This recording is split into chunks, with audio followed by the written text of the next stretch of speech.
thanks to the help of people like you and colleagues like Ganyu, better all the time. But I've been feeling distracted at work lately. I just feel constantly agitated. It's a long story. But my father, he's thinking of stepping down from the Tianshu position due to health issues. Huh? What's wrong with Uncle Tian? Nothing specifically. He's not unwell. He says he's just increasingly low on energy these days. He's always said, old age comes for us all in the end. Still, I just can't help but feel a little emotional watching it happen to him. Anyway, my father's currently on the second floor of Yangsheng Tea House. Why don't you come pay him a visit with me? He seems very fond of you, too. I'm sure chatting with you will make him very happy. Sure, let's go. What should I do?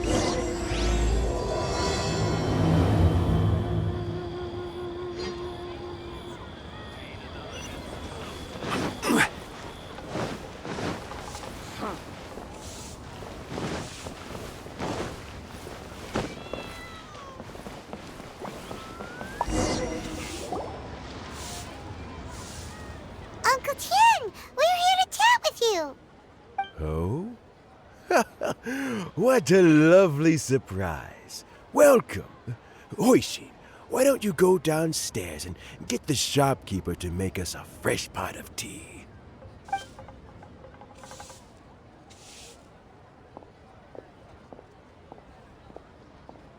I heard that you've been traveling all over the place recently. I would very much like to hear your adventure stories.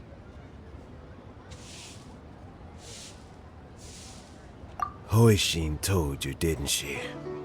Don't worry, I'm quite all right. It's just the years gradually catching up with me. As I grow older, I'm starting to find that with many things, though the mind is willing, the flesh is weak. Especially recently, I've noticed a rather drastic drop in my energy levels. I am still very much in good standing as the Tianshu today. Nevertheless, I wish to pass on the position before my mental acuity begins to decline beyond redemption. How difficult is it to transfer the Tianshu position? Oh, well, you see, the Tianshu is a rather unique position among the Liyue Qixing. Historically speaking, the Tianshu rarely appears in public. We stay behind the scenes, planning and giving advice, so a public selection process would not be suitable. We also want to keep any prospective Tianshu candidates free from influence by outside forces, so we tend to be as discreet as possible in their assessment and appointment. For these reasons, the incumbent Tianshu typically recommends their candidate of choice, and this is then approved by the other Qixing members. So in other words, you pick someone, and then Lady Keqing, Lady Ningguang, and the other Qixing appoint them? Correct. Unfortunately, due to my health, I won't be able to assess every candidate myself. Not to despair, however, because I found someone exceptionally capable to act on my behalf as assessment officer. In fact, I believe you recently became acquainted with her yourself. Oh? Who is it? I'm heartbroken. I thought it might take you a little longer than this to forget all about me. It's Yelan! Jackpot. Uncle Tian here asked me to assess 3 candidates for him. Fancy joining me? You'll be among the first to get to know the next Tianshu. Might be a good opportunity for you. What do you think? Paimon thinks so too. It can't be a bad thing to be on good terms with a new Qixing, right? All right then. Though, I gotta say, Uncle Tian, you say you're into behind-the-scenes planning? My work's of the covert variety, too. Don't you think I might make a good Tianshu? Huh? Yelan, you want to be the next Tianshu? I'm not opposed to the idea, but I suspect Ningguang wouldn't let you go very easily after how long you've been working together. So, how about this? If your investigation reveals that none of the other candidates are qualified for the position, I'll recommend you for the job. Deal. Well, you guys take your time. Everything's all set for the assessments to go ahead. Meet me on the first floor when you're ready. Until then, have a pleasant conversation. Oh, and no need to pay for your tea.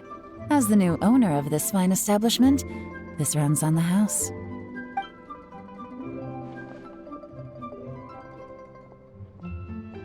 You're all set?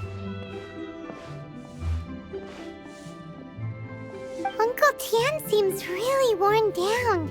It's like all his energy's gone. Yeah, it may sound harsh, but Uncle Tien is past his prime. He's not cut out for this anymore. So he's recommended 3 candidates. Their names are Qianwei, Mingbo, and Zhi. Qianwei is a wealthy entrepreneur. Mingbo works at the Liyue Ministry of Civil Affairs, and Zhi is focused on study and travel. Try to keep all that in mind. Of course, it doesn't really matter if you forget, since we'll be assessing them at Yuehai Pavilion in a short while. Qianwei, Mingbo, Zhi. Paimon should be able to remember their names, but what does the assessment involve exactly? Let's leave that until we get to Yuehai Pavilion. All right. Heads in the game, people. The stakes don't get much higher than a change in the Qixing. We can't afford to miss anything, no matter how small. Got it. We'll keep our eyes wide open.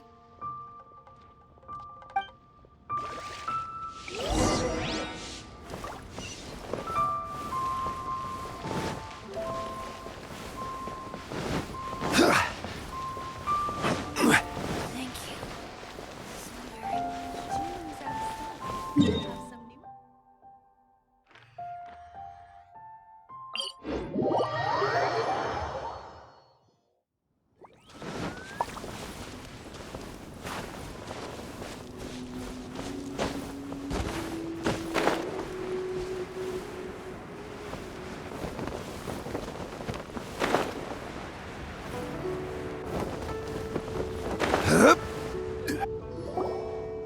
My legs are getting sore.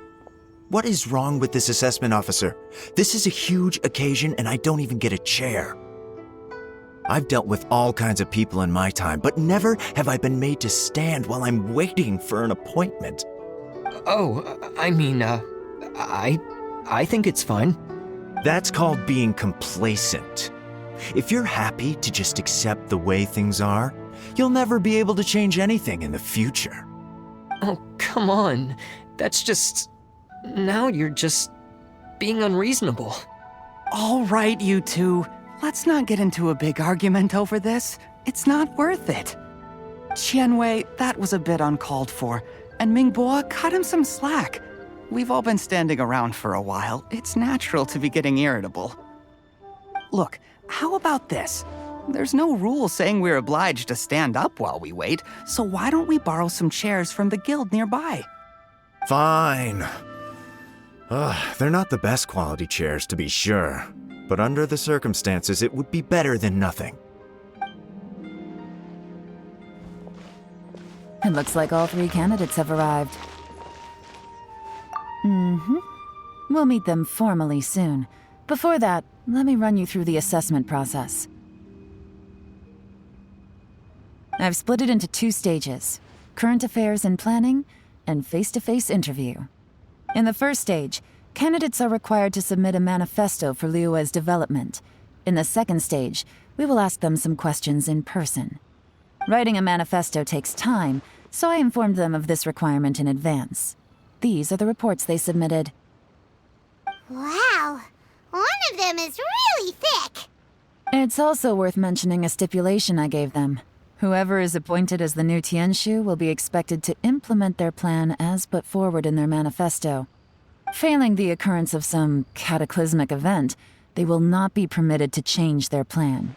Therefore, these 3 piles of documents in front of us represent where each candidate stands on key policy issues. There's still some time. Have a skim through, get a first impression of what each person's proposing. I'll be waiting off to the side. Just let me know when you're done.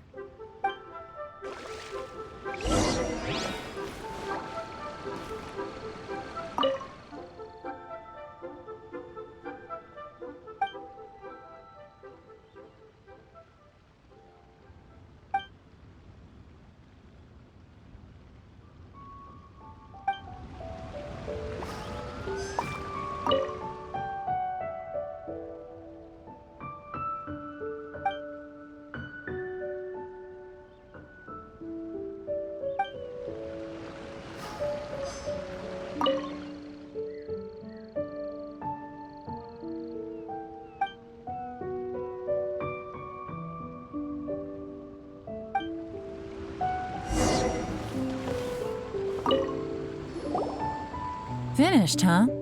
What did you think? Everyone took it very seriously. Of course they did. They have the chance to be picked as the new Tianshu, so you can bet they're putting their best foot forward. And keep in mind, whoever gets in has to execute their plan as written. Nobody wants to have any regrets. That's for me to know and you to find out. We can talk more after the interviews. We'll see the candidates now. Let's do one at a time. Start with Chenwei. Yes, ma'am.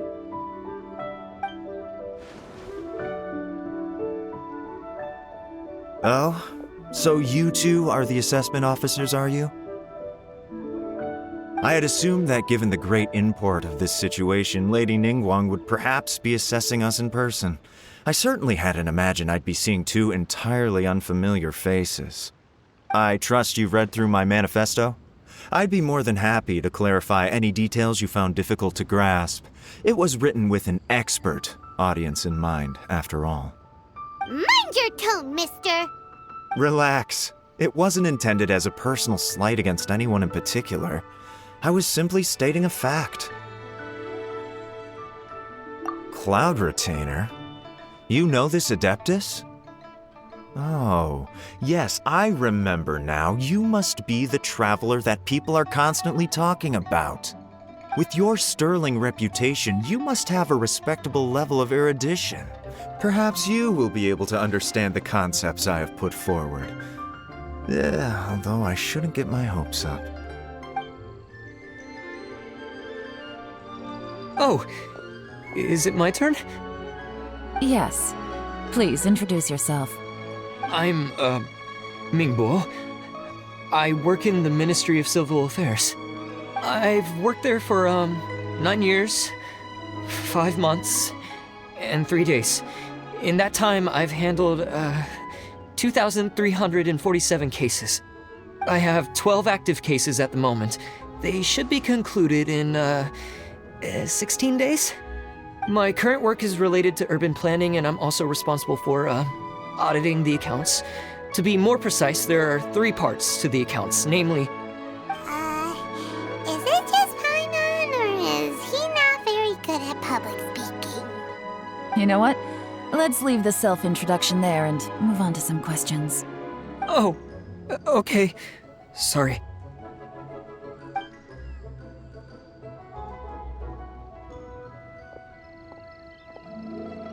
Hello. Not gonna lie, I'm feeling a little nervous. What would you like to know?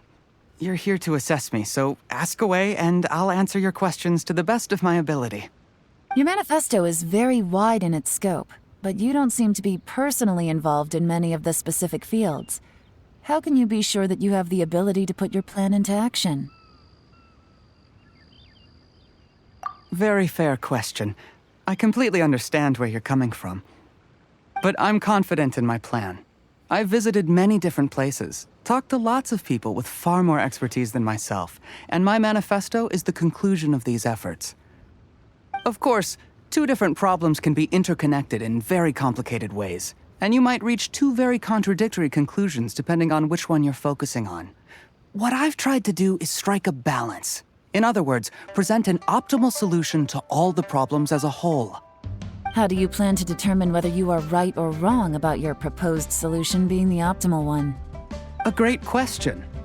Well, I'd start by having my colleagues and the secretaries of the Yuehai Pavilion evaluate any proposals before implementation. Post-implementation, it would all come down to the results. If it turned out that my judgment was to blame for poor results, I would take responsibility. Nice answer. All right, next question. He seems like a great guy. Everything he said was thoughtful and logical, and he was just a pleasure to listen to. Here's my take on what we just learned. As you saw, Qianwei is highly knowledgeable. He proposes many excellent ideas in his manifesto which effectively target the big issues. But he is very proud and incredibly stubborn. He doesn't care much about other people's feelings. Mingbo's plan is more thorough and more measured. You can tell he's meticulous in his work, very detail-oriented. But he and Qianwei are otherwise polar opposites. Mingbo is not very articulate and comes across as very timid in conversation. Perfect summary! Paimon couldn't agree more. You're good at this, Yelan. Last but not least, Zhi. His manifesto is full of pertinent details, his methodology is sound, and his proposals cover a broad range of fields, which is quite a rare feat. The depth he goes into in each and every area means it can only be a product of painstaking work. Plus, he is modest and good at dealing with people. But what really interests me is that many of his views happen to coincide with Uncle Tien's. Having someone like Zhi take the position would certainly put Uncle Tien's mind at rest. Great! We'll see. Let's go back and report to Uncle Tien.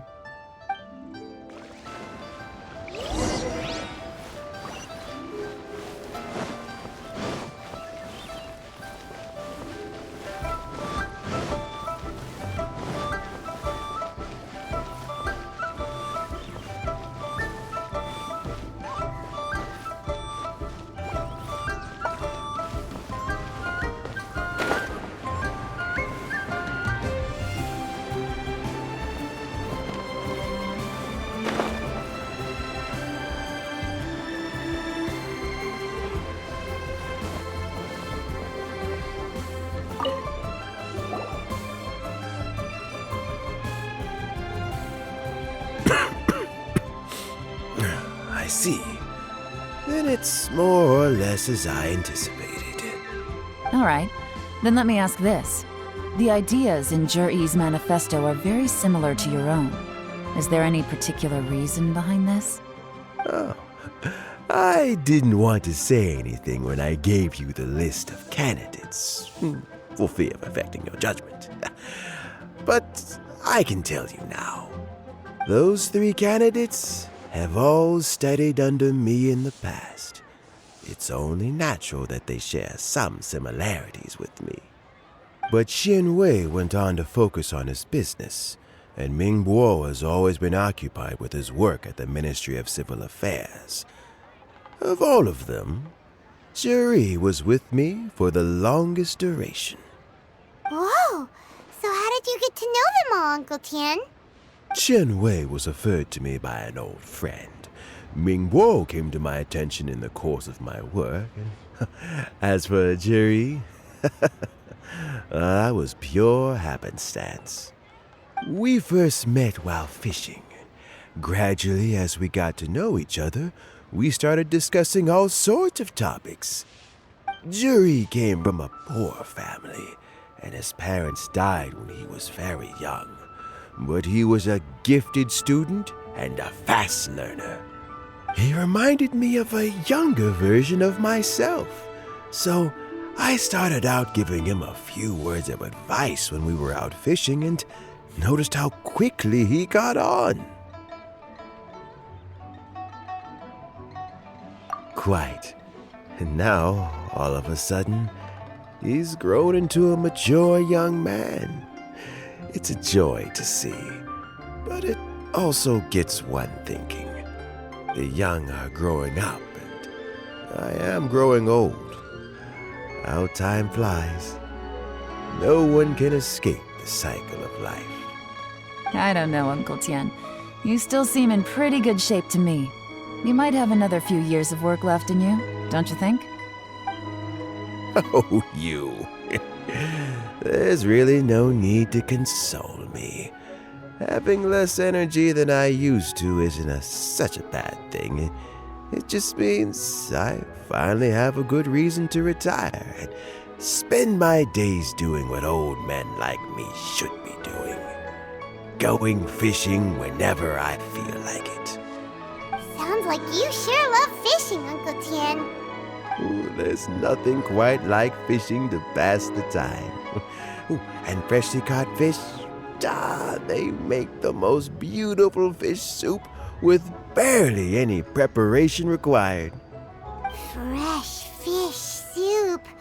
Sounds tasty. Doesn't it? Also, some time ago, Juri purchased a very special recipe from an old fisherman. When we've been fishing recently, Juri always brings some extra ingredients he prepared in advance. The addition of these makes the soup taste even more wonderful. That flavor makes for a fond memory. Oh, can Paimon come next time too? Paimon really wants to try it. Let's get back to the matter at hand. Uncle Tian, we've reported back. Do you have a verdict? I appointed you as the assessment officer, and I trust your judgment. Had you not asked me why Juri's ideas were so similar to mine, I was not going to mention my history with any of them. This decision must be guided by what is fair and right. Please disregard all other considerations and make your final decision only after a thorough review of each candidate's talents and capabilities. Remember, you must be thorough. Understood. Come on, let's go talk somewhere else. Bye-bye, Uncle Tian. Look after yourself.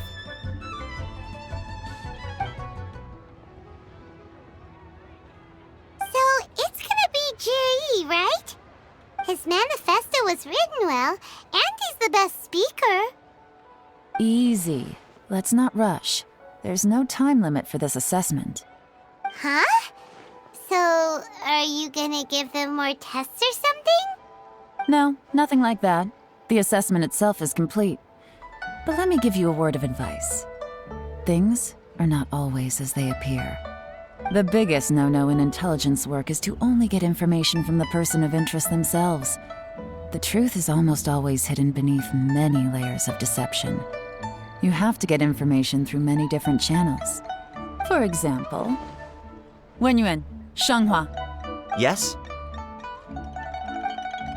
Lady Yelan, what are your orders? Ugh! Who are they? Where did they come from? Did they scare you? These two are Wenyuan and Shanghua. They work for me. As my trusted assistants, they are always standing guard nearby. They also perform various assignments as required. Shanghua is a business expert who gets his information by trading. Wenyuan relies on word of mouth. And there's also Upei, who's not here right now. That meathead must have been out there on sea surveillance for some time now. Is he all right? I seem to remember that he can't swim. Nothing can take that guy down. Certainly not a little wind and waves. Shanghua, visit all the commerce guilds and look into Qianwei's background. Wenyuan, go to the Ministry of Civil Affairs and look through Mingbo's work files. Yes, ma'am. So what about Juri? Juri, well, obviously as the most promising candidate, we will be investigating him ourselves. Let's go to the docks first. Lots of people passing through there. You can find out all kinds of things. If we're looking for information, why don't we try talking to Bulai, the owner of Wanyu Boutique? He does business at the North Wharf. Maybe he has some news for us. That's actually not a bad idea. Let's go and ask him.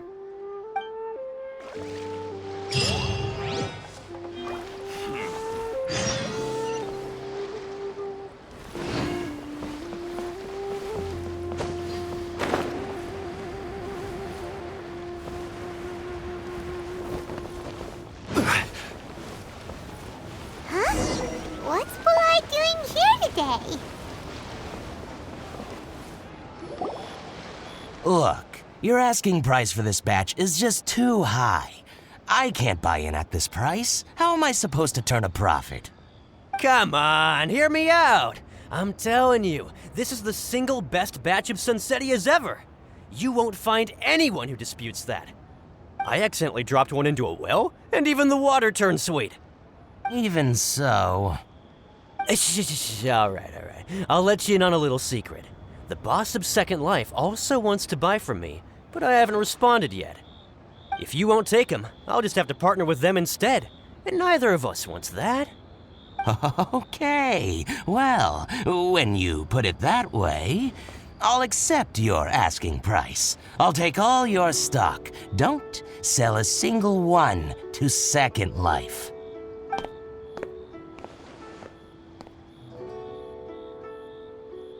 Oh, what are you doing here? And to be clear, these Sunsettias are mine. I got to them first. Don't get any ideas. Actually, we want to ask you about a guy called Juri. Have you heard of him before? Juri? Yes, he's quite well known. I've heard a story about him. They say he was born into poverty. His parents died when he was young, and he was treated cruelly by the local community. One of his neighbors was terribly rude to him all the time, but Juri never retaliated. And when his neighbor went bankrupt, he even helped support the family. He returned cruelty with kindness, injustice with peace offerings. A gentleman of talent and character, and... how did I not notice him sooner? In fact, maybe I'm not too late. If I could hire him to be the brand ambassador for Wanyo Boutique. Oh, he sounds like a decent man. We can finally breathe a sigh of relief. Why are you asking about him anyway? You aren't looking for a brand ambassador too, are you? Well then, in that case, the higher bidder takes the... that's Juri right over there. Why don't we go and talk to him? Where? It's him, all right. Looks like he's chatting with Linlong. Come on, let's follow them and listen in.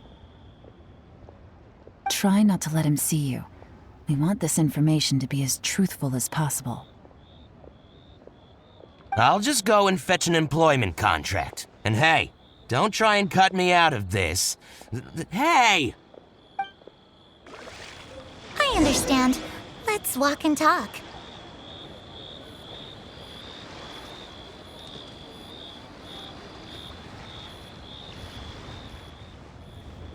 So, you were looking to buy a wineware set? Oh, now I can see that you're a connoisseur, so I won't bother trying to con you. I trust you understand our shop quite well?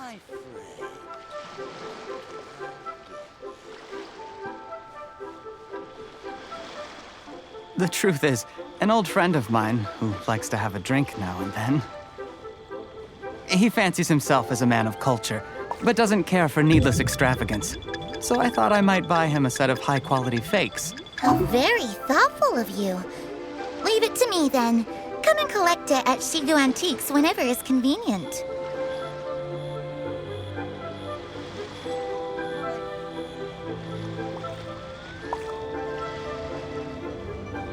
Thank you very much, Miss Linlong. It's my pleasure, Mr. Juri. These days, it's quite rare for someone of your standing to still keep up with their old friends. It's nice to see. I'll be sure to pick out a good set for you. You can count on me.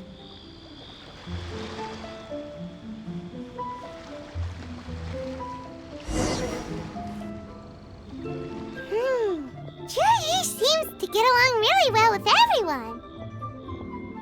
Are you satisfied now, Yelan? Seems like everyone thinks Juri's a great guy.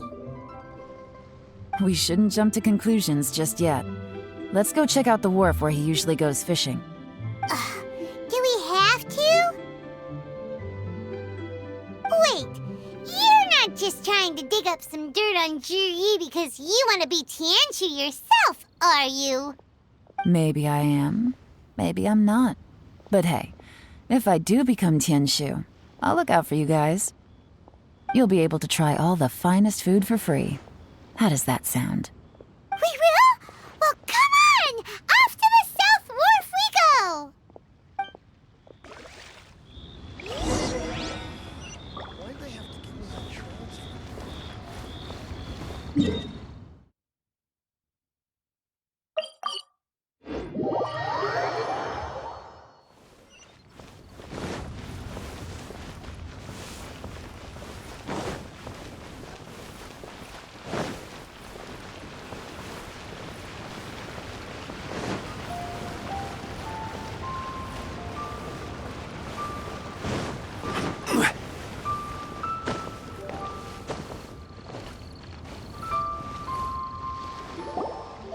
The wharf is as busy as ever.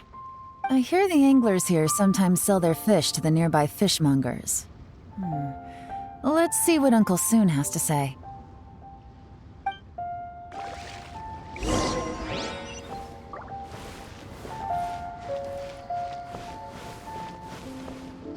Welcome. What would you like to buy today? Sorry to interrupt. We're actually members of the, Liyue Anglers Association, and we just wanted to ask a few questions about someone. We've heard about this young man called Zhi, who's supposed to be a fantastic fisherman. Just wondering if you happen to have heard of him? Whoa!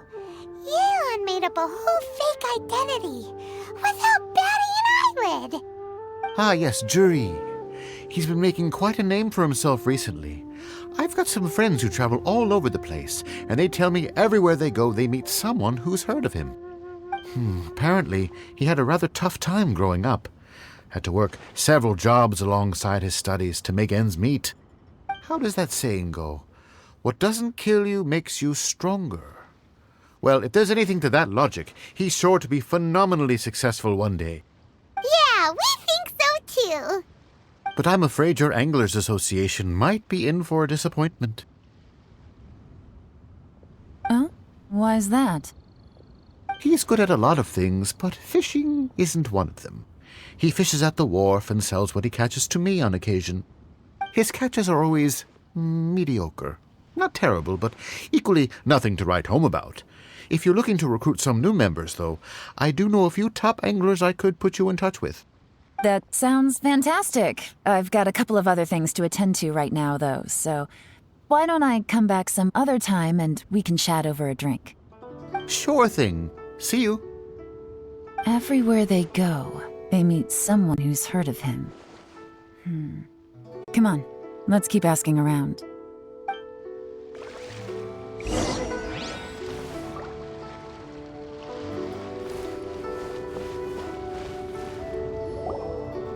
Here to buy some fish? It's 300 for 1 or 3 for 1,000. You better hurry. When they're gone, they're gone. Hello, we're from the Society for Fish Price Research. We'd just like to ask a few questions. Wow! She switched identity again!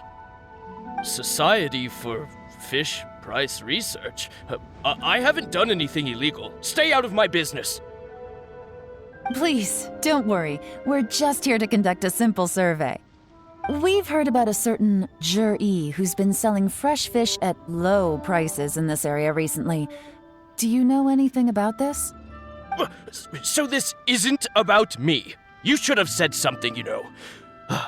I know the guy. I can tell you what I know.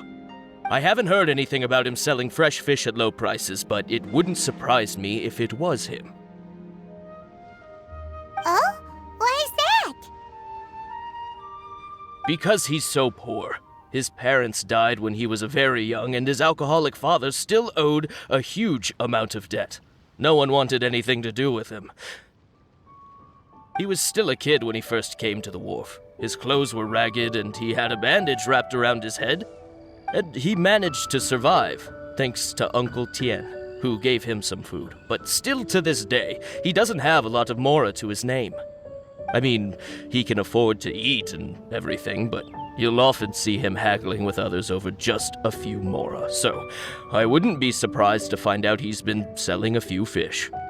It's not like he catches much anyway, so it's not going to affect my business. Don't tell him I said that. You'd rather he didn't know? Well, I spoke to him once briefly, and I just had a feeling that he really cares what other people think of him. I think he has pretty low self-esteem, but hey, it's hardly my place to say anything. What he's achieved already puts most people to shame. And nobody's perfect. I just wouldn't want to upset him, that's all. I see. Well, thank you for sharing that with us. Not a problem.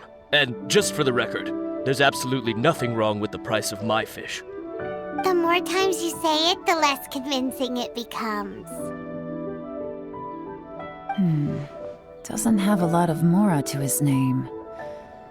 Okay, let's keep going.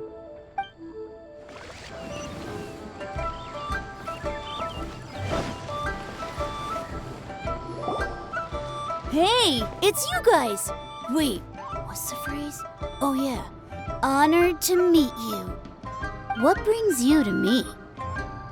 The truth is, we are but newcomers to this territory.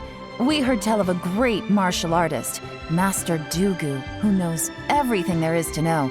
Hence, we sought you out to ask for your guidance. Really? People said I know everything there is to know? But of course, we also heard that Master Dugu is a kind and virtuous swordsman who never turns away anyone who comes with questions. Great! So what do you wish to know? Nothing happens on this street that I don't know about. Now she's lying to a kid. So, Master Dugu, have you heard of one by the name of Jur-E? Sure have. You mean that guy that all the grown-ups are talking about these days? I've heard many tales of Juri. For example, I can't remember. Probably 'cause it's nothing that important. I prefer stories about sword-fighting heroes. Oh, I can completely understand that. Then let me ask you this. Do you remember roughly when the grown-ups started talking about Jur-E? Oh yeah, I know that. It was about 2 or 3 months ago. Before that, people always used to talk about Juri in a kind of nasty tone of voice. But 2 or 3 months ago, suddenly everyone started to like him. Sometimes he gives me candies, so I'm glad that people are starting to like him now. Just as I thought. Huh? What do you mean? I mean, just as I thought, Master Dugu is indeed as kind and virtuous as the legends claim. I'm not that great. Oh yeah, one other thing. These days, there's a lot of people I've never seen before talking about Juri stories in the street. They seem like nice people. Oh, definitely. Great! So next time I see them, I'll say hi. And I guess I can share some of my candies with them too. Certainly. You can also tell my friend in Yenshang Tea House about what they're up to. I'm sure my friend would also like to say hi to them. Thank you, ma'am. You're welcome. Well then, fare thee well, Master Dugu. Until we meet again. Any of that sound strange to you? Strange? What was strange about it? Juri seems to have a great reputation. Uncle Soon and Uncle Gao spoke highly of him, and Dugu Shuo seems to like him too. True, but the issue is, where did his sudden celebrity come from? It almost seems too good to be true. Sudden? Too good to be true? What do you mean? So he returns cruelty with kindness and had to work to support his studies. These are the kinds of things that make someone well known in their hometown. But Uncle Soon said even his friends who travel far and wide hear about him wherever they go. That's a little over the top, if you ask me. Do you remember what Dugu Shuo said about Jur-E's stories? Clearly they left him with a good impression of the guy. But beyond that, he wasn't interested in the details. That's the reaction I would expect from any normal person. Plus, there's the fact that all this praise of Jur-E has only been happening within the last 2 or 3 months. His childhood, his studies, the thing with his neighbor. None of these are recent events. So why are these stories only going around now? When you put it like that, it is kinda strange. Of course, if that's all there was to it, I wouldn't look into it any further. Jur-E was born into a poor family. Paying people to get his stories out there is within the rules of the game as far as I'm concerned. The problem is, do you remember what Uncle Gao said about him? He's stayed poor his whole life. Everything he's earned he's either spent on studying, traveling, or paying off debts. I don't think he has the mora to pay for a publicity campaign. Right, and that changes everything. It can mean a powerful faction is trying to gain influence over the Liu at Xixing. That's the worst-case scenario. But all too often, the most pessimistic speculation turns out to be closest to the truth. Someone's trying to gain influence over the Qixing? That sounds serious. What should we do? Even if we asked Jur-E about it, surely there's no way he'd admit it. First, we need to find out who's supporting him. Don't worry, I've got a plan. Remember the current affairs and planning stage of the assessment? Since the successful candidate is duty-bound to implement their plan after taking office, their manifesto tells us their stance on key issues. Whoever is secretly helping Jur-E must be seeking to benefit from his actions after his appointment. So, we should be able to find some hints in Jur-E's manifesto on who we're dealing with. Come on, let's get back to Yansheng Tea House.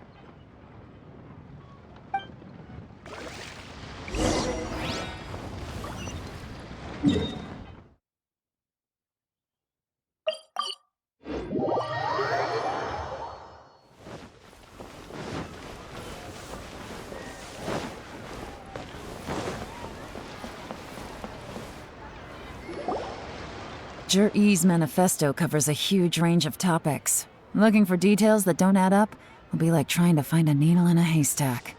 I'll divide the reports into 2 piles. You take one, I'll take the other. When we're finished, we'll put our heads together. Officially, the assessment is already over, and I'll be expected to announce the results before long. So we have to get to the bottom of this as quickly as we can. Yikes! We better hurry! Whatever else Uncle Tian might think of Jur-E, the fact remains that he's one of his favorite students. Any evidence he's left is not going to be immediately obvious. We'll have to look carefully and think critically.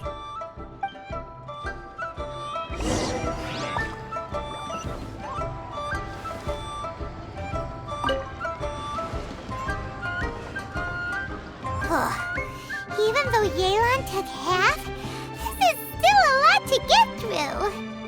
Well, we gotta start somewhere.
Oh, this reading is giving Paimon a headache.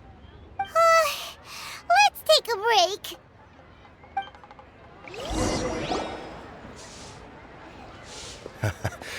Looks like I'm the first one back, as usual. Oh, hey! It's one of Yelan's little helpers, Shanghua! If you're back, that means you finished investigating Tianwei, right? You betcha. I visited all the commerce guilds and gathered a wealth of information. Every time they asked me to leave, but I always had another trick up my sleeve. Don't drag this out. Just tell us your findings. Yes, Lady Yelan.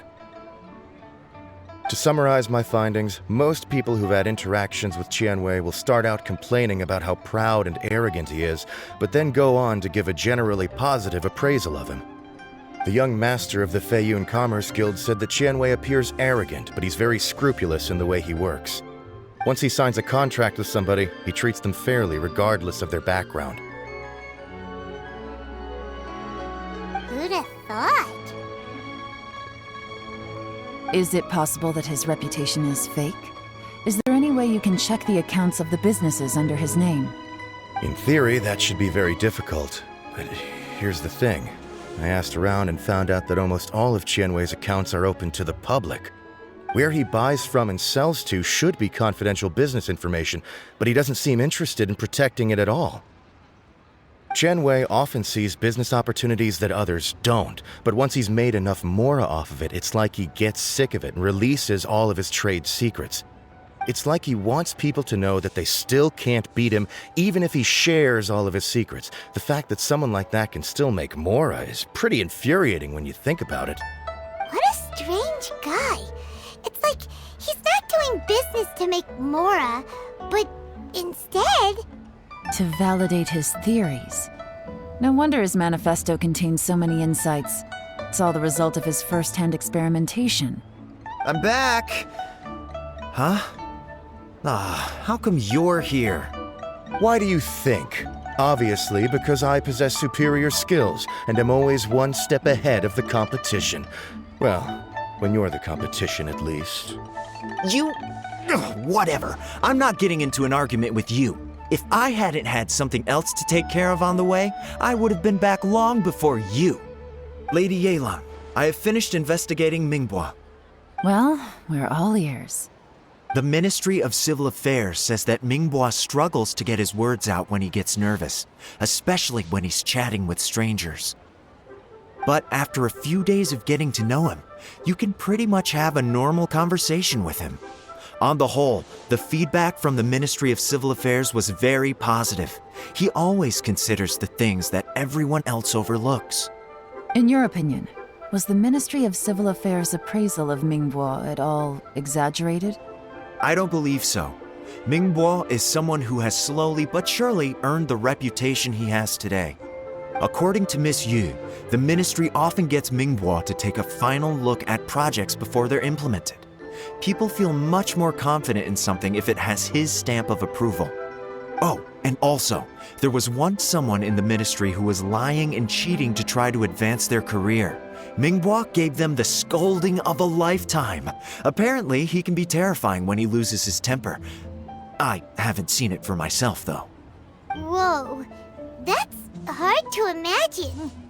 Like I said before, things are not always as they appear. Ah, so that's what you meant by that. Paimon's starting to get it now. Thank you both. You're free to go now.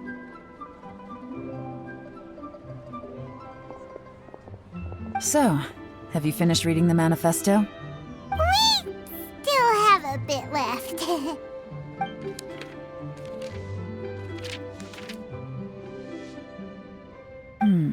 I can't see any immediate problems looking at the individual entries. The only one that strikes me as a little unusual is the Cheongshu Pool redevelopment plan. Cheongshu Pool has always been home to many secrets. Plus, Ajdaha once wrought havoc there, so there are even more secrets buried deep underground. At some point, a rumor began to go around that there is great treasure buried beneath Cheongshu Pool. A long time ago, with the approval of the Qixing, a mining team conducted an exploratory excavation there. So, did they find any treasure? None. The ruin was completely impenetrable. The only way they could have gotten through the solid rock would have been by blowing it open with a special kind of explosive. The technology wasn't mature enough at that time, so the project was shut down and the treasure became a mere legend. Zhi-Yi's manifesto focuses on solving problems, and this treasure hunt seems extremely risky. It seems out of step with the rest of his plans. Still, this one fact alone doesn't tell us much. Everyone wants to get their hands on this treasure. The treasure hoarders, the Fatui, even local Liyue factions. Did you find anything? Excavation, project, treasure? Did we read anything similar in our half of the manifesto? Oh yeah! Juri said the Blackcliff Forge workers should get right of first refusal if any suitable projects come up. Did he now? Well, that makes everything much clearer. So Juri wants the Blackcliff Forge to excavate the treasure of Qingshu Pool. Does that mean the Blackcliff Forge is Juri's secret supporter? No, not likely. I've looked into the Blackcliff Forge before. They aren't involved with any powerful factions at present. They do possess some specialized explosives, but it would seem more trouble than it's worth to put so many resources into a risky project like this. Still, since the clues are pointing toward the Blackcliff Forge, we should see where they lead. We may well find something new. Qianwei and Mingbo both turned out to be completely different than what we thought.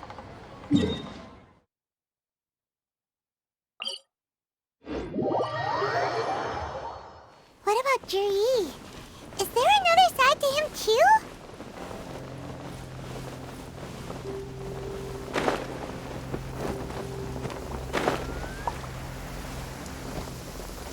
This is the Blackcliff Forge.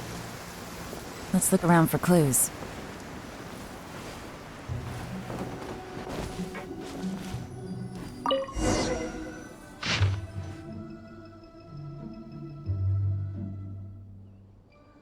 What's this?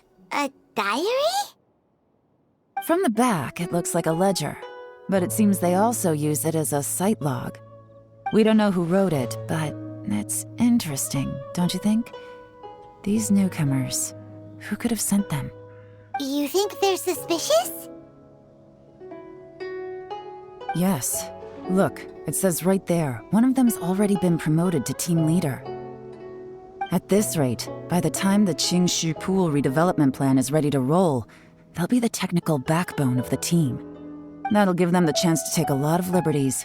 They can copy any secret texts or steal any treasure they find underground. Imagine if we didn't suspect anything. By the time Juri recommends the Blackcliff Forge for the excavation project, at most we would maybe do a fresh background check on the place. No red flags if all they did was change some key staff.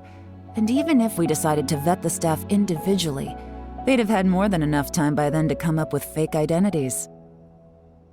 That's the advantage of planning this far in advance. It was a clever move. When you put it like that, it all makes sense. If we hadn't found this out, someone else would have stolen the treasure. So, who's really behind all this? That's a question for the newcomers. But let's start with that worker over there for now.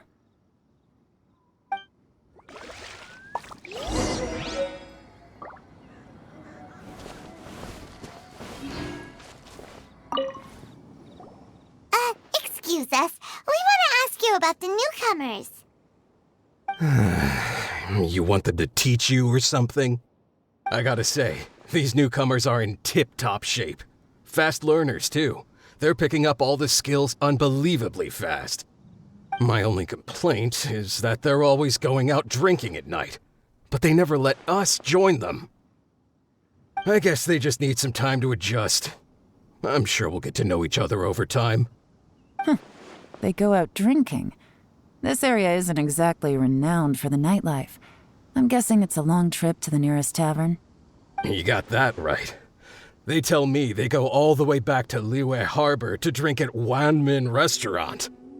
It rained after work today, so they actually stuck around at the site for a while. But as soon as the rain stopped, they went out drinking again right away. Hey, you're only young once, right? I say, if they can hack it, let them at it. Interesting. Let's go talk somewhere else.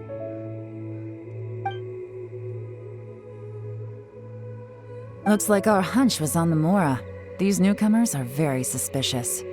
Drinking in Liyue Harbor, huh? Some cover story. I'll wager they've been going to intelligence updates. Good thing it rained today. It means they'll leave footprints. I doubt they'd give themselves away that easily, but let's follow them and try our luck.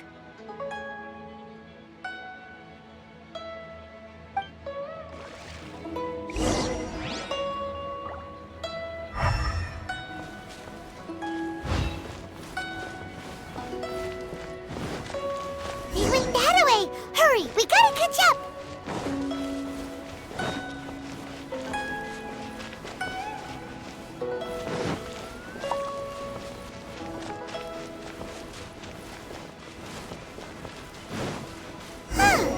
These footprints are heading towards Liyue Harbor. Maybe we were wrong about them. Just as I thought. They didn't go to Liyue Harbor. They went that way.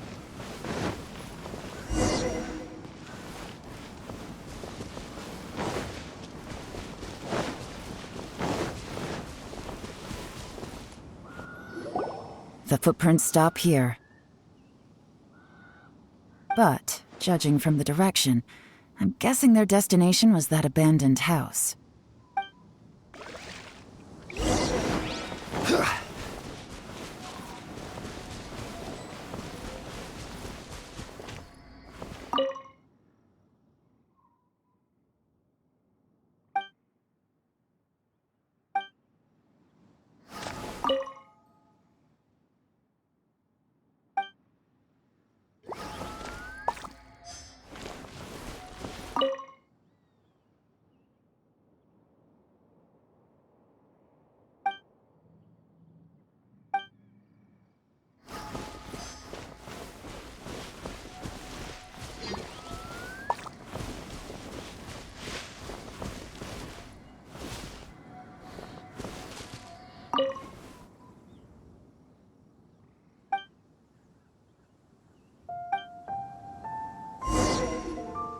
Looks like we were too late.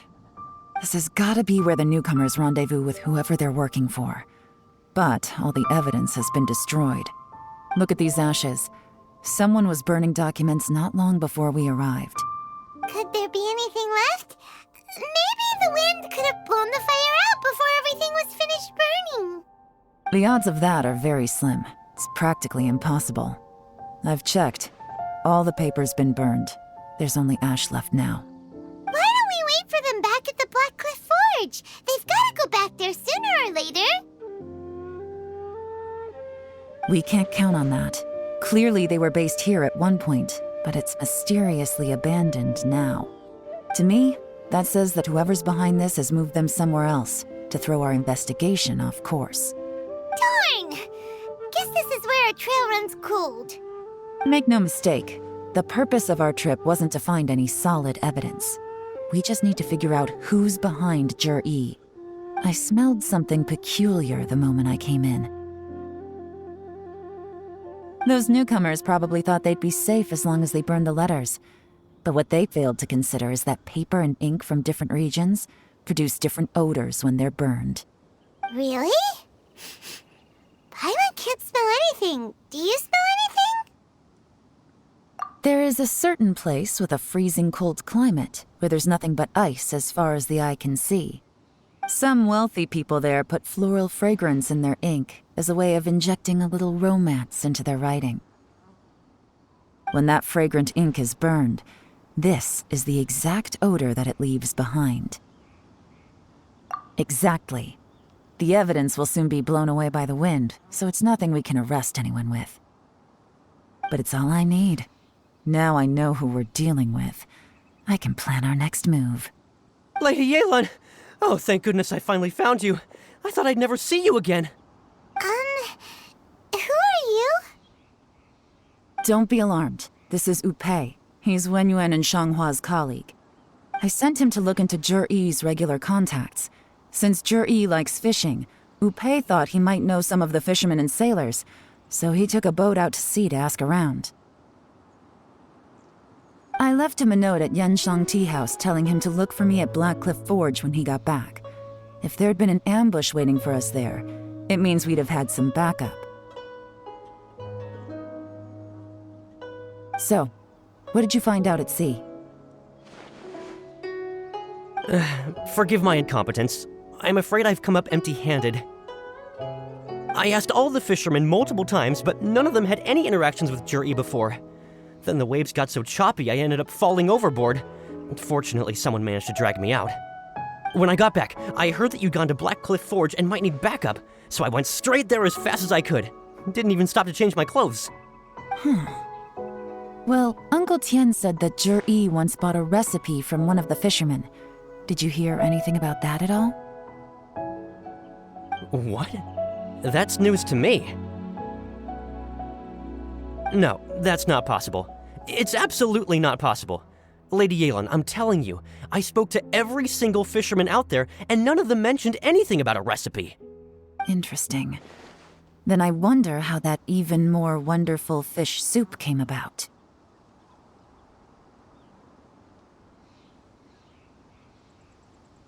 Fish soup?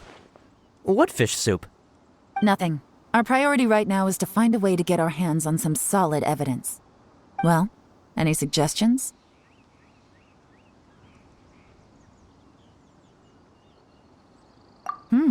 Not a bad idea. Upe, what do you think? Honestly, I've already tried following Jur-E, but the guy's too cautious. Never meets with anyone suspicious. Okay, so tailing's out. No, we'll still need to tail him. But first, we need to do some groundwork. Groundwork? When you've worked in intelligence for a long time, you'll understand that no one can stay on high alert forever. Especially when he thinks he's about to win. Tomorrow morning, I'll announce his victory at Yuehai Pavilion. Take a guess what you think he'll do next. Be sure to arrive on time. You won't want to miss the show.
It looks like we're all here. Well then, time for me to announce the results of the assessment process. I won't drone on about the importance of the Tianshu role. Suffice to say that Uncle Tien entrusted me with the monumentally important task of assessing the candidates. And now, it falls to me to give him a satisfactory answer. All of us here know the score. Don't beat around the bush, just get on with it. Qianwei has many pioneering ideas, but some of his plans are lacking in detail, and he easily gets into testy exchanges with other people. Mingbo is reliable, but not quite ambitious enough, and because of his personality, he struggles to win people over. In contrast, Jur-E is evenly balanced across the board and enjoys an excellent reputation in Liyue. After much consideration, I have decided to recommend Jur-E to the Liyue Qixing. What? Oh, congratulations. Thank you. Honestly, I'm a little surprised to hear my name being announced. In my estimation, all three of us are worthy candidates for the Tianshu position. As your competitor, I've become keenly aware of your great talents. Would either of you entertain the possibility of working with me in the future and taking on some of my workload? I'll have to see. I'm in a bad mood. This is the last thing I want to be thinking about right now.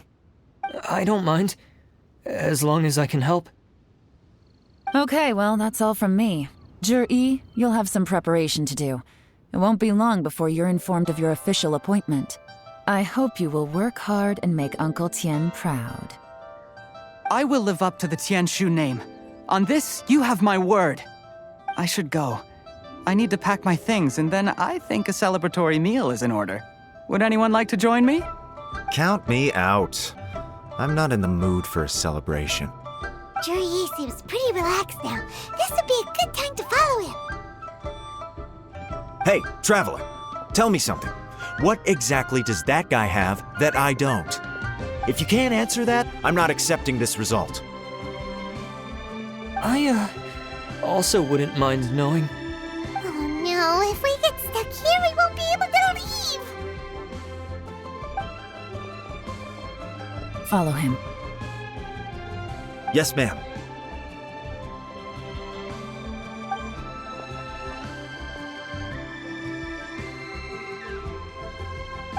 We finally got rid of them! Lady Yelan, Jur-E has gone towards Feiyun Slope. Follow him, quickly. So Jur-E really sided with the Fatui? But Uncle Tien thinks so highly of him. Why would he do this? Difficult to say, but everything should become a lot clearer when we find him.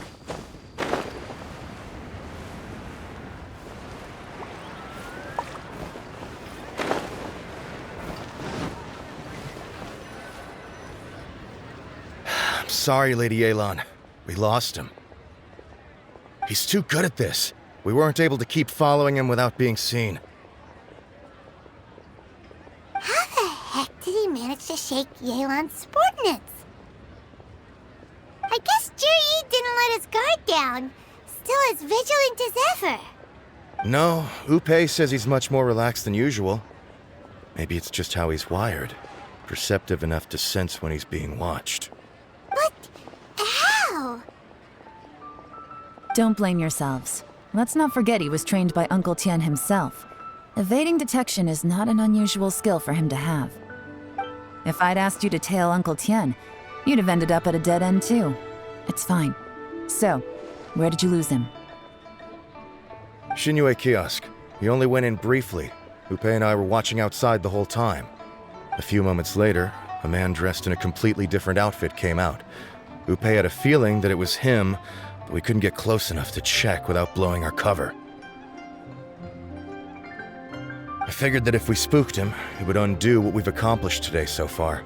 Another option would have been to arrest him there and then, but without any evidence, that would have been meaningless.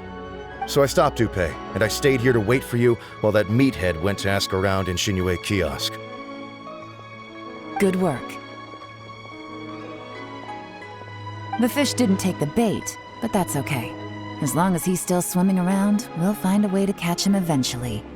The key is figuring out what he's trying to achieve. Let's go to Xinyue Kiosk.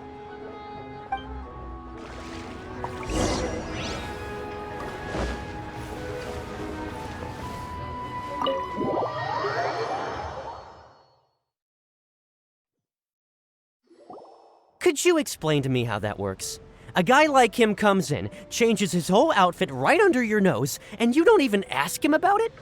Our customers are free to dress however they please. What grounds would I have to question him? Okay, fair enough, but didn't you think it was just a little bit strange? Well, maybe I did, but it still doesn't give me the right to stop him. Enough. Let's tone this down a little. I'll make this quick. Just one question. What did he buy while he was here? Oh, he didn't buy anything. He just picked up a bottle of liquor that he ordered ages ago. A bottle of liquor? Yes, a very strong kind. Fiery, with a rich flavor. Not something the average customer would order. This gentleman ordered it in person from us a long time ago. He was only here today to pick it up. Liquor and wineware. I see. Let's go. Where to? Shigu Antiques.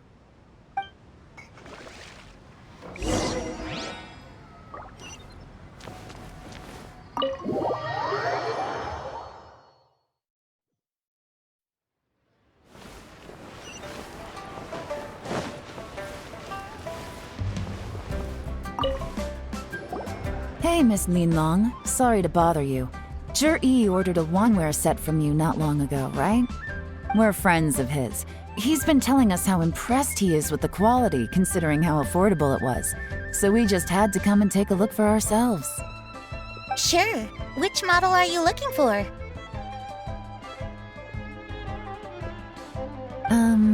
We don't really know a whole lot about wineware. Let's just go with Zhi's choice. Would you be able to show us the one he bought? Zhi picked up his set not long ago. As a quality imitation of an antique wineware set, it has the look and feel of a luxury item. Just so you're aware, we don't have many of this model left in stock, and now that Mr. Zhi has taken one, I'm afraid it may encourage the price to go up a little. Don't worry, price shouldn't be an issue. I'm sure we can work something out. But I'm just a little hazy on one thing. Did Zhi's wineware set include wine glasses, or...? For this set, the wine glasses are sold separately. Minimum purchase is 1 glass, maximum is 4. Mr. Zhi bought 2. Okay. Thanks, Linlong. Seems there's a little more to buying wineware than I first thought. We'll have to mull it over. Well, don't take too long. We could sell out any day now. All right, see you next time.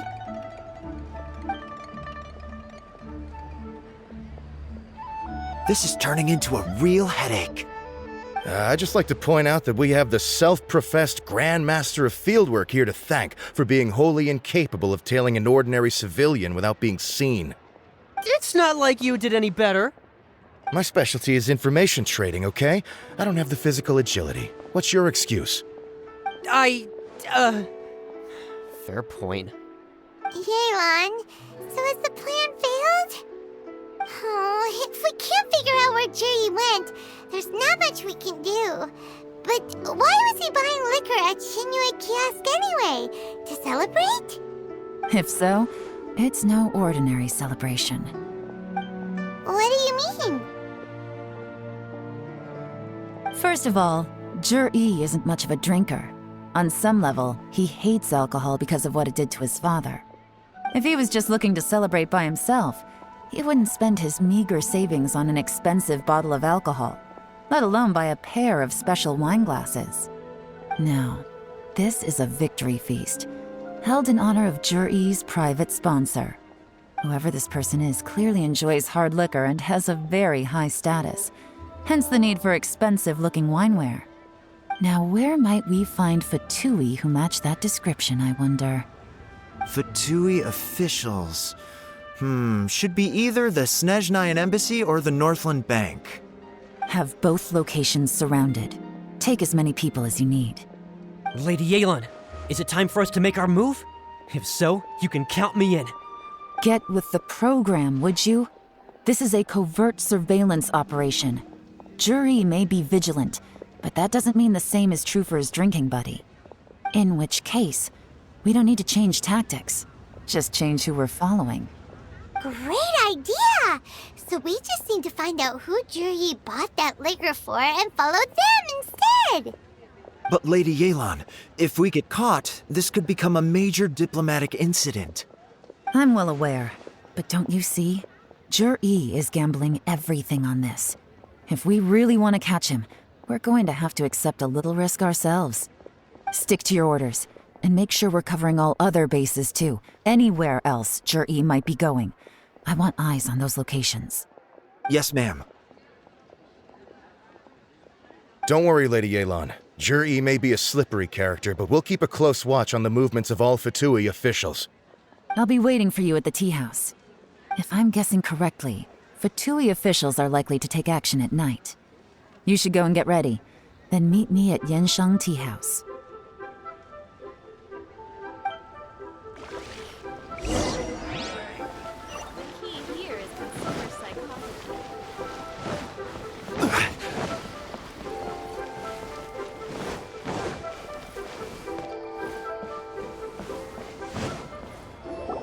Perfect timing. Wenyuan just sent word that the Fatui ambassador, Yusupov, just left the embassy alone. He's heading in the direction of Qingshu Pool. Qingshu Pool? place Jerry mentioned in his manifesto. It looks like that's where they've arranged to meet. Sensible choice, I'll give them that. Qingshu Pool is always crawling with monsters. Most people wouldn't dream of going there. It's one place they won't need to worry about being seen. Oh no, we gotta go get them! Let's go. If my hunch is correct, we just might hit the jackpot this time.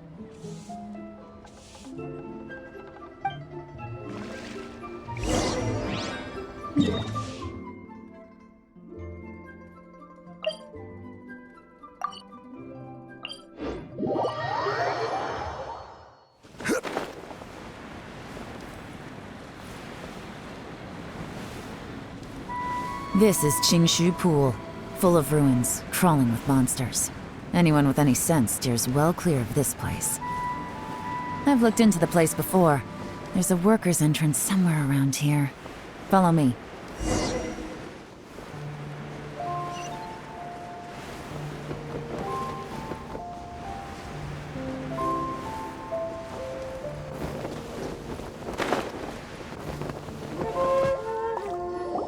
There's been some work done on this place in the past, but it's a bit of a labyrinth inside. I can't guarantee we'll be safe once we're underground. The workers left an emergency access route. If we can find it, this will be a much easier journey. Still, be ready to fight at any moment. Any resistance needs to be taken out quickly and quietly. We don't want to attract too much attention. Don't worry, we're all professionals here. By the way, Yelan, where are your 3 little helpers at? They have other things to take care of first. We couldn't afford to wait for them, but they'll join us later.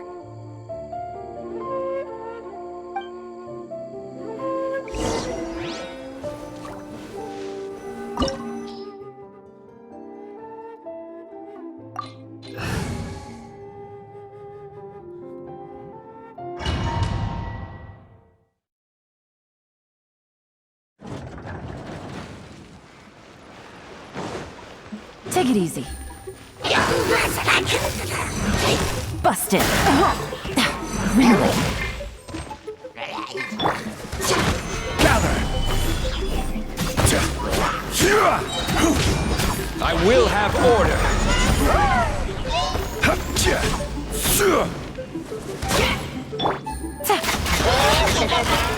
Quietly now.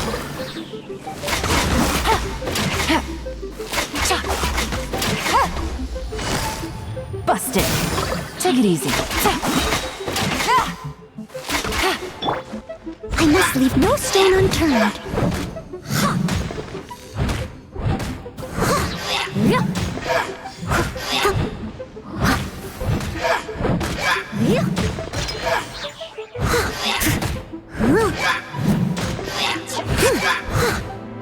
As I expected, but this shouldn't be too much trouble.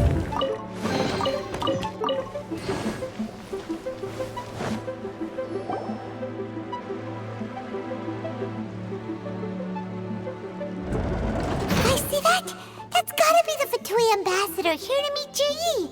Looks like he went through that door.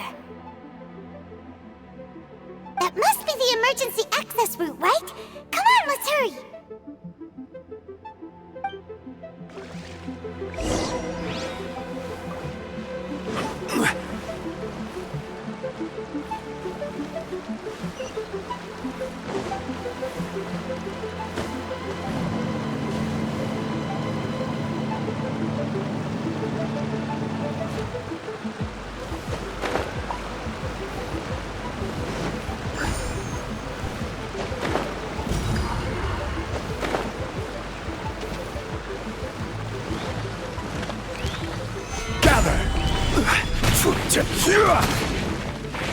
There is no escape! Time to go!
Solidify!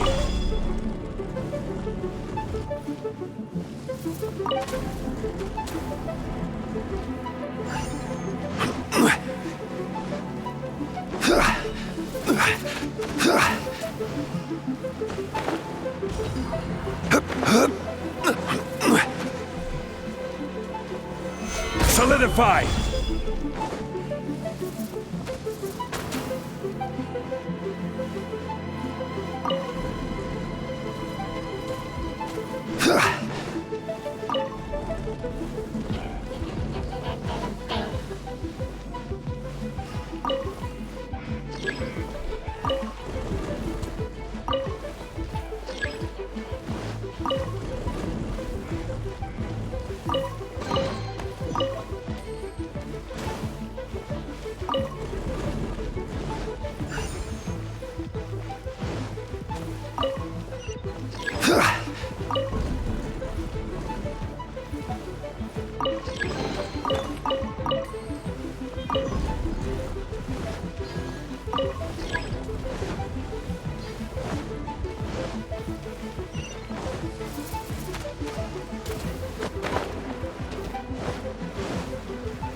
The water's flowed into the groove, and now the statues have lit up.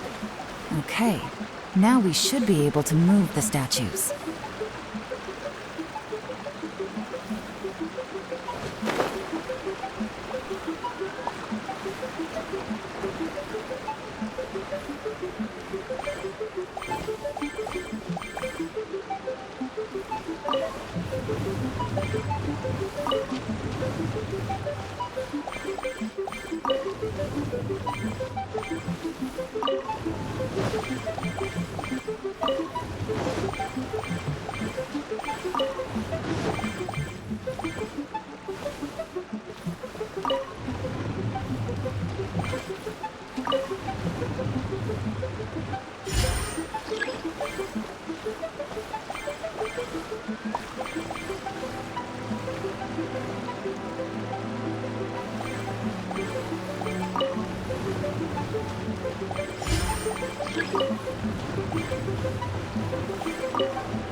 The door is open. Let's go!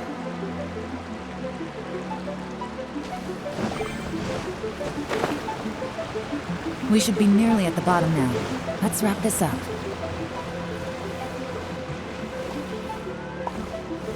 Stabilize! Order guide you!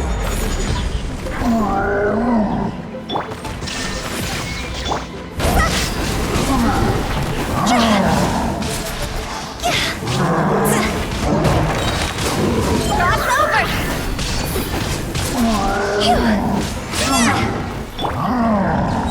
Stabilize!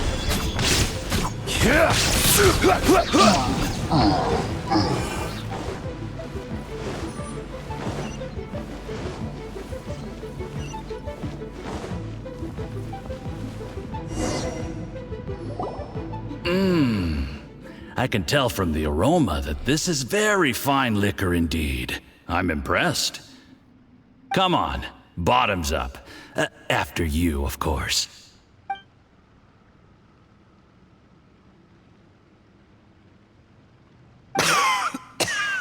Oh, sorry.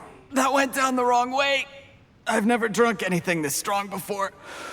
It'll take me some getting used to. You'll get there. If you want to stay friends with us, you have to drink with us. I'll do my best. You're more of a lightweight than I thought. Already struggling after one glass? I thought you were made of sterner stuff. You certainly kept it together when you were poisoning your teacher's soup. Come on, another round. Less talking, more drinking. Sure. You didn't leave me much of a choice, though, did you? Just the mention of poisoning sends shivers down my spine. I'm more timid than you realize. Every time I poisoned him, I had to hide away at home for a few days because I was so scared of getting caught. Look, I know it has not been easy for you, my friend. We appreciate all your hard work. But, I have to say, you really are quite a genius at poisoning people. I mean, the poison we brought from Snezhnaya is as strong as this wine, but you found a way to turn it into an imperceptible, slow-acting poison and came up with the idea of delivering it through fish soup. What was it you said? Oh, yeah. You said the soup's fishy flavor neutralizes the pungency of the poison, and this process even makes the soup tastier as a result. How did you think of that? It struck me one day when I was fishing. I'm lucky it did. Otherwise, I'm not sure I would have been able to fool Uncle Tien. You have performed excellently. The Fatui will continue to provide the support you need to consolidate your position as Tien Shu. Of course, this is as long as you continue to do as we instruct. Aside from Qingshu Pool, we also have some other requests for you, which we will inform you of in due course. Don't worry. Whatever tasks you have for me, I will perform them diligently. Did you hear that? It was poison! That's why Uncle Tien hasn't been feeling well recently. It's all Jurye's doing. What a nasty guy! Seize him! Hold on. Did you bring a camera? If not, you can use mine. This is quite a scene. We have to capture it for posterity.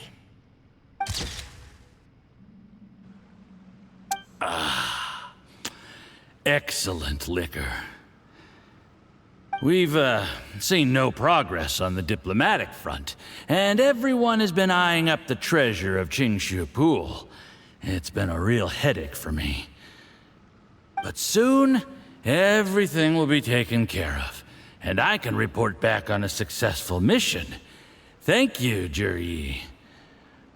I remember when I first saw you. I knew right away that you would make a good partner for us. Hey, do you still remember what I said to you? How could I forget? You said a lowly commoner like me could never be seen as a serious candidate for the Tianshu, no matter how hard I work. The only way is for you to shine bright in the Tianshu's darkest moment. I think you were absolutely right. Yes. Under normal circumstances, the gap between you and other people could only ever grow wider over time. Just look at your two competitors. Qianwei had wealth. Mingbo had reputation. But you had nothing. You were just another nobody. And that's why I decided to help you. You know, there's an old saying in the Fatui. Give a starving dog a bone, and it'll guard your home for the rest of its life. Yes. I cannot thank you enough for your generous support. You know, the best thing about you is that you do as you're told without complaining. Hey, keep up the good work, and I can assure you, you'll never have to worry about Mora again. Heck, when you're not in the company of the Fatui, you'll be able to throw your weight around as much as you want. How about that? Uncle Gao said that Jurye has low self-esteem. Seems he was right. He was worried that whatever advantage he might have now will diminish over time, so the Fatui persuaded him that he should act while he can. Do you have any more film in the camera? Then get ready to use it. Tonight's grand finale should be coming up any minute now. How well this goes for us depends on how Jur-E plays his hand. Ooh, is there any more alcohol? Go on. Fill me up. I'm in a good mood today, and I'm gonna drink my fill. Make sure to get me home safely afterward. There's only a little left. Here, I'll fill your glass. If you like it, I can bring you some more next time. Whoa, this is the good stuff. It is great. Huh? What the?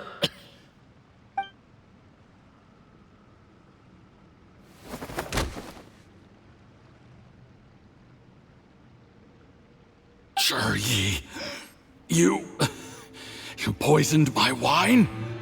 But when? You seem surprised, Mr. Yusupov. How could you? How could I not? I've sacrificed years of my life studying and reflecting to prepare myself for this position, and in the end, I even had to poison my own teacher. You really think I'd put myself through all that just to become your little puppet? I don't want to bow down to anyone ever again, and that includes you. You imbecile. It's the Fatui who got you to where you are. Do you understand? If I disappear with no explanation, the embassy will come after you. They'll get to the bottom of this. Mark my words. Do you see the haystack in the corner? Underneath it is a pile of explosives. And next door in the dark room are the 3 undercover agents you sent to infiltrate the Black Cliff Forge.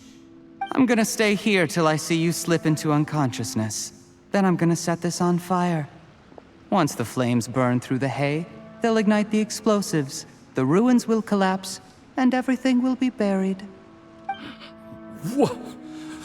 What do you hope to? I took the liberty of leaving some evidence of your contact with the undercover agents at the Black Cliff Forge. It won't take long for people to join the dots. 2 missing person cases will become one as the truth gradually reveals itself. The Fatui planted undercover agents in the Black Cliff Forge to steal their signature ruin-grade explosives. Their plan was to blow through the solid floor tiles in the dead of night and seize the treasure of Qingshu Pool. But things didn't quite go to plan. Mistakes were made that led to the accidental deaths of the entire crew. Faced with the overwhelming evidence, the embassy won't investigate this any further.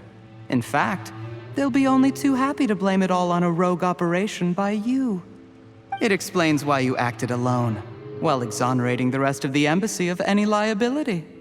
Of course, none of that will have anything to do with me. When all of this comes to my attention, I'm afraid I'll have no choice but to cancel the Qingshu Pool redevelopment plan immediately. I guess then, I'll be Tianshu in my own right, with a clean record and well out of the Fatui's reach. Jur-E, do you really think you're gonna get away with this? The Fatui has a record of everything. That includes the poison, all interactions between us, even my trip here tonight. After I die, they'll come looking, and they'll get to the bottom of this. A record? Oh, you must mean the one in the hands of your second-in-command, Theophan? How do you know about that? Because when you contacted me, I also made contact with your associates. I have Theophan to thank for providing me with the poison I used on you today. He'll help me tie up all the loose ends. After all, your untimely demise comes with a few perks for him. He has been eyeing your position for a long time now. That traitor! Jur-E, you... Shh. Relax. It's over. After tonight, everyone gets what they want. And anyone else in the know is either my accomplice or about to be taken out of the picture. Sweet dreams, Mr. Yusupov.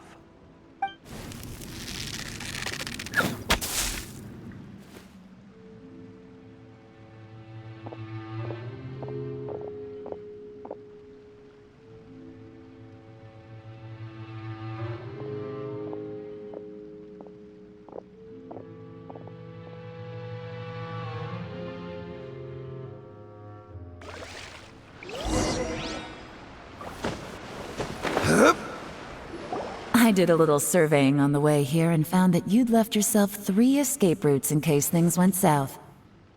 I have them all surrounded. If you're thinking of trying anything, save yourself the effort. The game's up. We were here the whole time and have pictures of everything.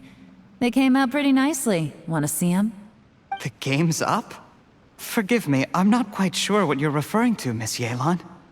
I happened to discover a Fatui operation here, so I approached them on the pretext of joining forces and eventually brought them down from within. If it pleases you, Miss Yelan, I'd be only too happy to have you join me in investigating this matter.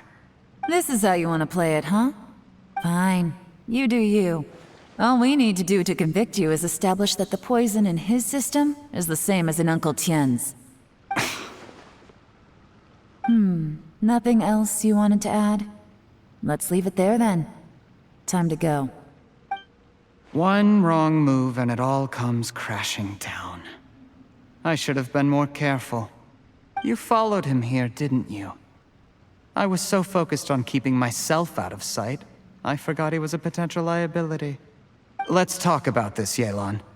I gave you my word that I would live up to the Tianshu name, and that much I can still guarantee. Your point being? When I take office, I can guarantee that I will act in your best interests. In fact, all of you here tonight can expect very generous treatment in the future. I don't deny that I used underhanded methods to get here. But given my lowly origins, what other choice did I have? You still don't get it, do you? Even now. What do you think?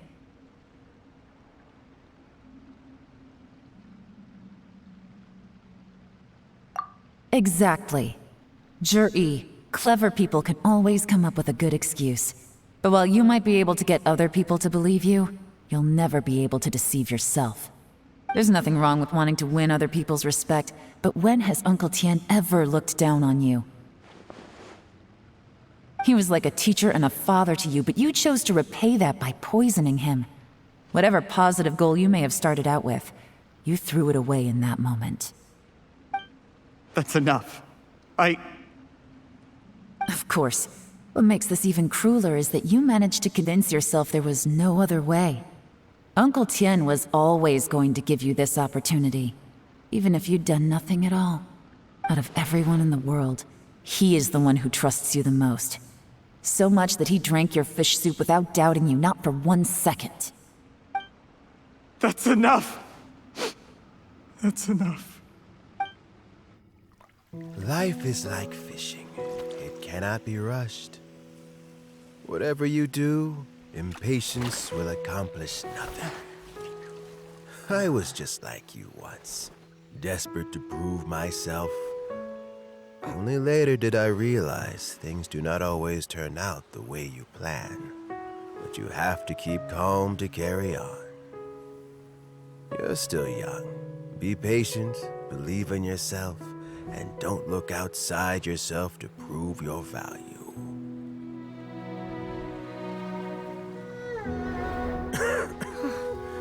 Where's Jur-E these days? It's been a long time since he last paid me a visit.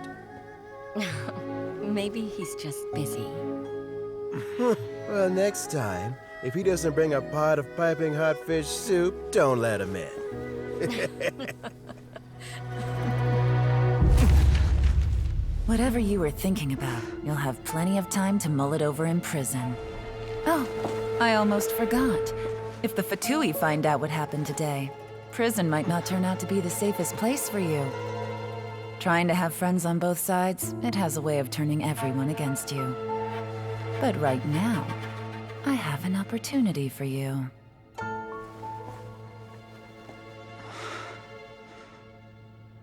Huh?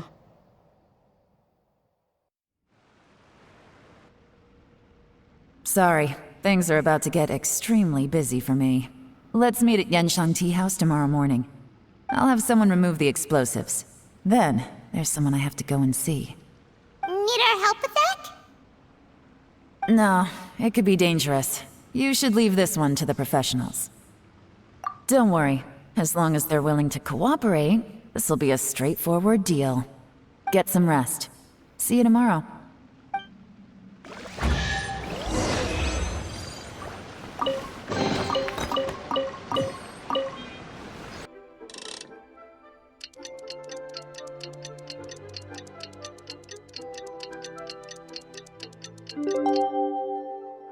Journey had its final day. Don't rush.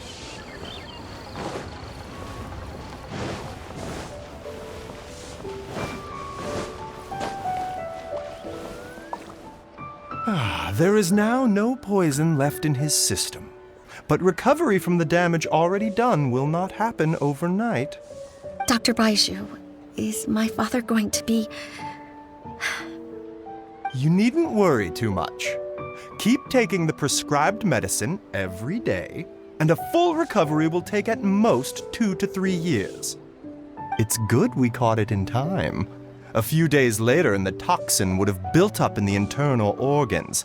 At that point, things would have been much more serious. How did they successfully secure such a seldom-seen poison? It seems the Fatui are extremely resourceful. Unfortunately for them, they were up against us. Uncle Tian will be heading off now. Remember to get plenty of rest and avoid overexerting yourself while you're recovering. Don't worry, I will. Thank you very much.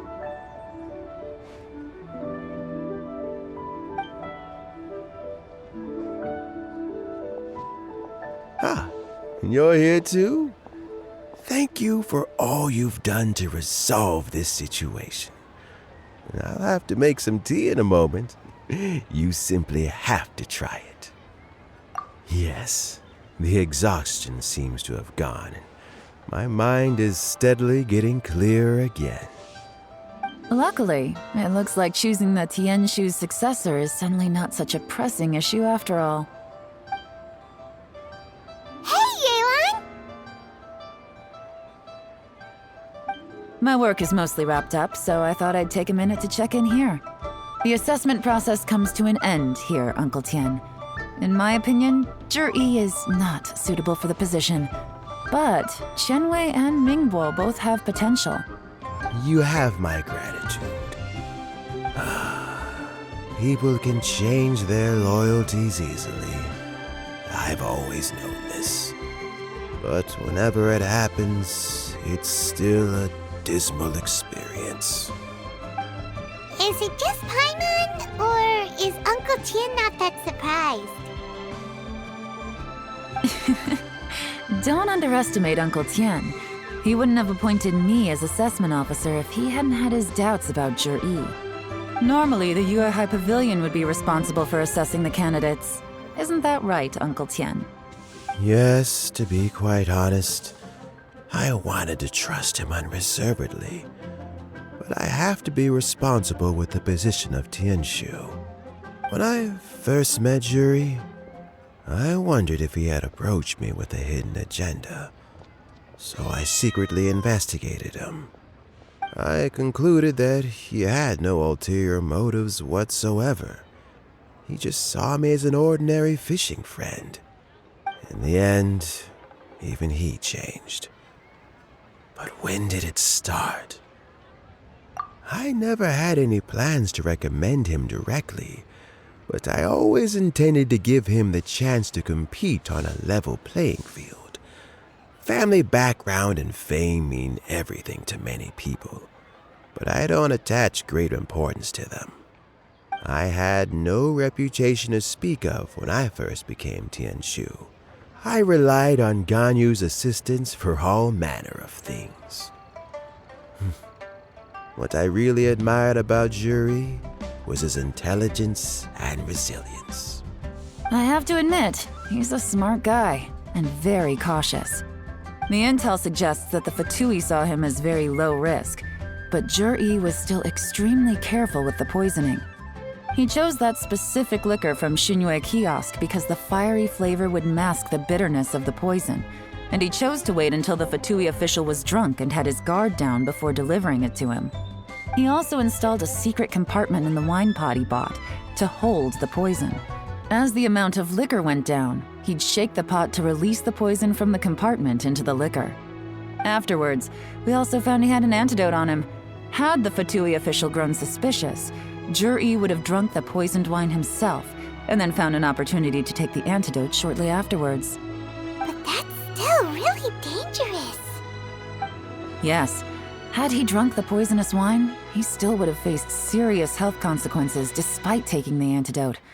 He didn't hesitate to put himself in harm's way to achieve his goal. How is Juri now? Well, I mean, he is sitting in a jail cell. Like Yanfei says, everyone who breaks the law has to pay the price. Still, he's cooperating. He didn't turn down my offer to strike a deal. I'll make sure there are plenty of guards around to keep him safe from anything the Fatui might be planning. A deal? Does this have to do with what you said to him when you arrested him? Yes, Juri's not the one I'm interested in. If he was as far as this went, I'd have handed the case off to my subordinates as soon as I realized. But once the Fatui became involved, things got a whole lot more interesting. I thought I might have the chance to catch a big fish. Well, did you? Almost. Unfortunately, it slipped off the hook at the last second. Uncle Tian, Yelan, what are you talking about? Paimon doesn't understand. Jur-E colluded with the Fatui to try and secure the position of Tianshu. Or, to put it the other way around, the Fatui made an attempt to interfere in the Tianshu selection process.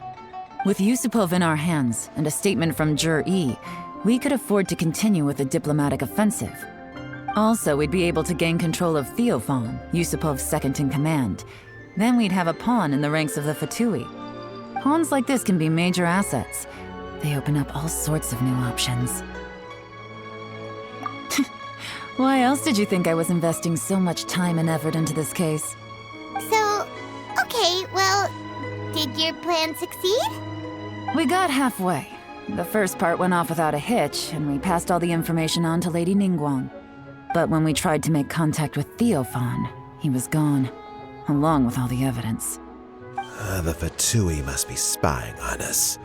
Otherwise, they'd never been able to respond so quickly. I found out from other sources that the Harbinger, Regrator, got involved. The Fatui's main forces aren't concentrated here. Regrator was only treating this as a peripheral concern. It's a pity that Theophan got away. But knowing which Harbingers are still looking at Liyue is something. It gives me a starting point for my next mission. I have to ask, Yelan, do you have any desire to take over the position of Tianshu yourself? I remember you showed some interest a few days ago at Yenshang Tea House. In my estimation, you are more than competent. Oh, that. I was obviously joking. I prefer my current life. There's danger and there's excitement. Although it'd still be a behind-the-scenes role, as Tianshu, I wouldn't have the chance to get involved in anything truly clandestine or face any real danger. All right, I'm done here. Time for me to go. I'm heading off again in a few days and I still have to prepare. Where are you off to this time? As you might have guessed, it's for me to know and you to find out. But I'm sure if you keep going as you are, getting yourselves involved in other people's business all the time, you're sure to get caught up in another misadventure before too long. Maybe I'll see you the next time danger beckons. Until then, keep your wits about you. A lot of people are watching you for a lot of reasons. If you have any more questions, just ask Uncle Tian. After the recent turn of events, I'd say he owes you one, wouldn't you?